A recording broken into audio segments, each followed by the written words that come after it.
Look at that. When you sweet. Here, baby. Hey. Give me that thing there, Judy. Okay, we'll give him some food. Here's his food right here.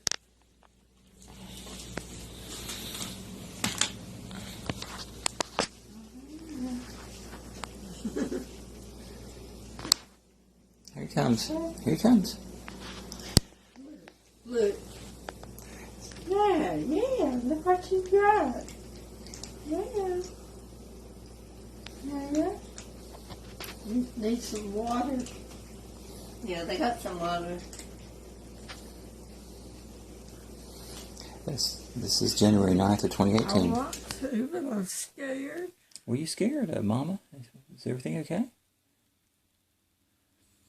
You scared things may not work out? My mother died.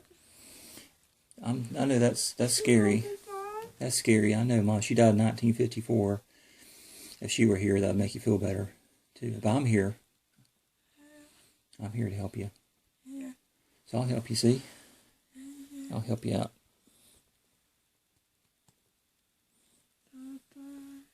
Yeah, I love you too, Mama. I like you.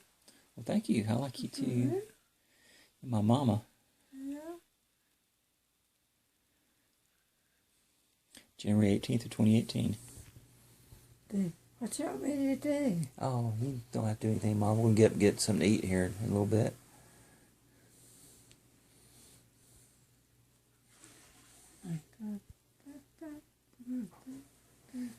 You feeling good? This is not my mother's house. No, this is your house. Or you in another. Something. This is your house here, Mama. Mm-hmm.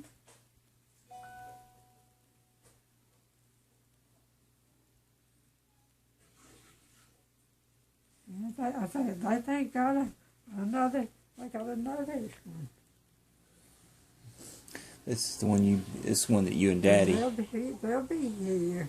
Yeah, it's one you and Daddy moved into a long time ago.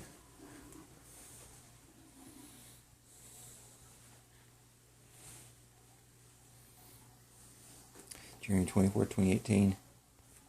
Yeah. Nay. What does that say? We love Ailene.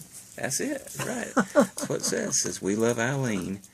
And that's today, February 23rd of 2018, Friday. And we love you too. I feel better right now. Good. Let's get up and walk. Let's get up and walk then. I'll help you over here to your walker. Yeah. That's good. You're doing good? Just come with me. We can dance if you want to. Now you put your hand on there. Yeah, you just walk right over here. Dancing song. That's her favorite song. Okay, let's come this way.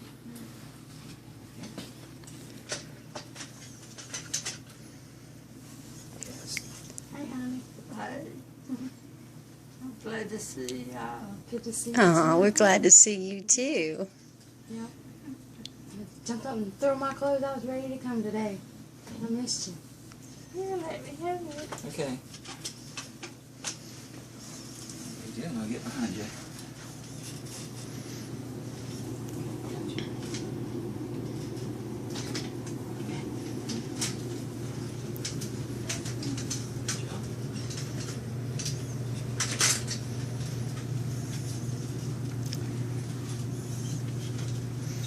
Stable. Make sure you're getting stable all the way to the table. You poet and don't know it? Make a rhyme every time?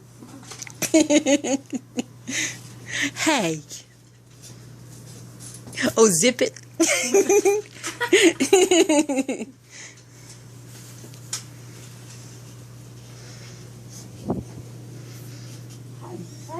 Hey. Got your chair ready.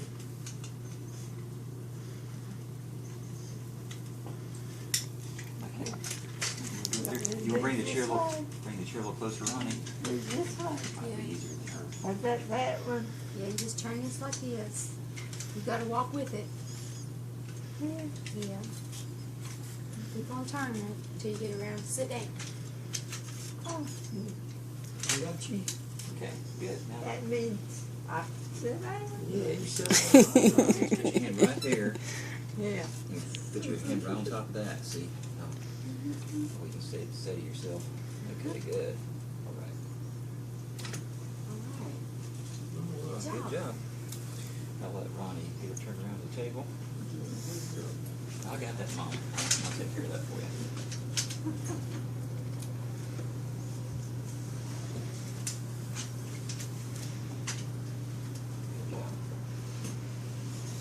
Good job. The blocks behind the wheels so the chair doesn't roll. Good job. Ronnie's good at doing that.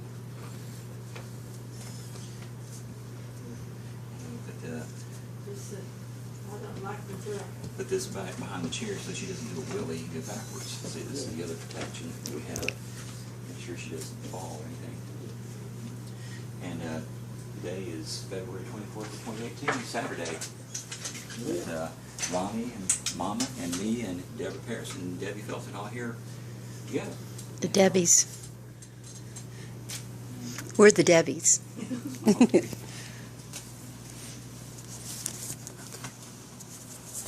You made it.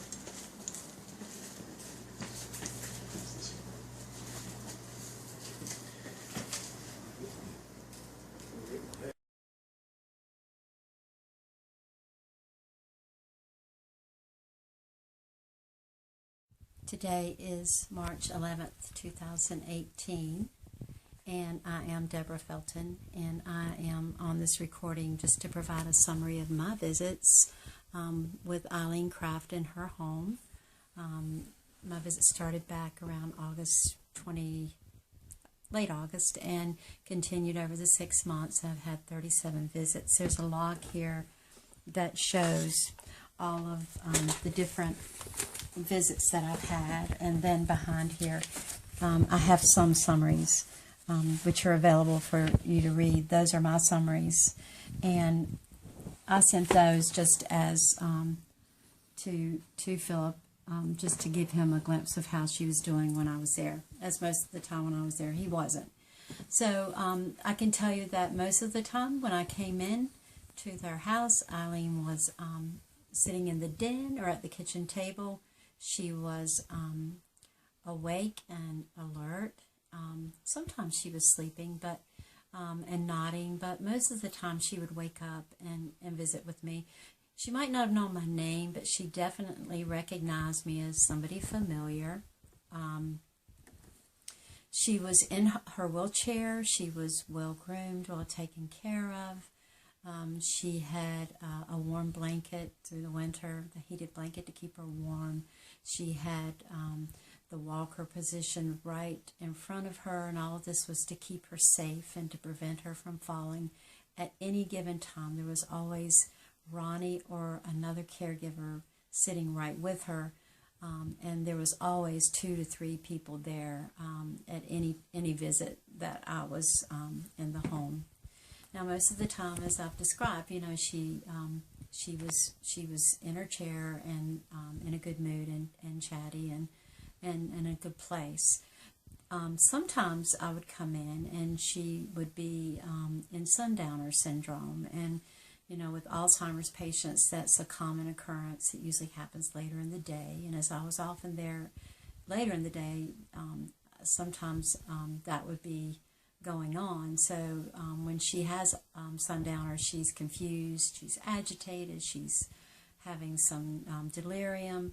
The most recent time when I was there, she thought her mother was outside, and she was just insistent that she was. So it took 3 of us, all hands on deck, just to get her to a good place. And so we even had to take her to the door so we could show her. And so, you know, to keep her safe and from falling, you know, we always, someone's always helping her anytime she wants to walk. So we, you know, get her to her walker and stay right by her. I've also seen her walk to the bathroom with the walker, but the times that I'm there, it's usually at least 2 of us, sometimes 3, assisting with that. But anyway, getting back to the sundowners, it took well over an hour to get her calm. It took all of us, and it took singing, and it took rubbing her shoulders. It took just talking in low, calm tones to her, and just staying with it until we could finally get her back to a good place. And then the last half hour of this last visit, it went well. She really did come back around. So I've also watched Anna's meal preparation and have sat at the table with Ailene. When she eats, she can tell you when she's hungry, and she can tell you when she's cold, and when she needs to go to the restroom. She tells you all those things. She has a great appetite, feeds herself, and Anna does, and the other caregivers do a good job of preparing healthy meals. They try to think about a good variety and selection of meals. I think the last time I was there, Anna made cornbread, and she put spinach in it and cheese just to make sure she was getting nutritious things into the meal. As I said, Ailene will tell you when she needs to go to the restroom, and she has, she may have Alzheimer's, but she has a certain amount of dignity about her. She will tell you she needs to go. You walk her in there, she sits on the potty, and she wipes herself and takes care of herself. The caregivers are right there with a warm cloth to help her further as she needs it. But I can tell you all in all that, my visits are that the house is straight and clean. There are meals. The refrigerator is always full of food. I've brought in food, and Philip has on occasion showed me some foods that the other caregivers bring in, and they care about, Ailene. Anna once told me, she said, I don't do this for the money. I do this because I really care about Ailene, and if you know them, you spend any time with them, it's true. You know this beyond the shadow of a doubt. But anyway, I feel like that I can say, since I can't be with you there, that in my 37 visits, as a reasonable professional person, that I feel like she's being well taken care of, and that she's safe, and that her health and well-being, and her keeping her safe from falls and sickness and everything else. I feel like they're all very diligent to do those things. So again, Deborah Felton, 3/11/18, and this is my statement.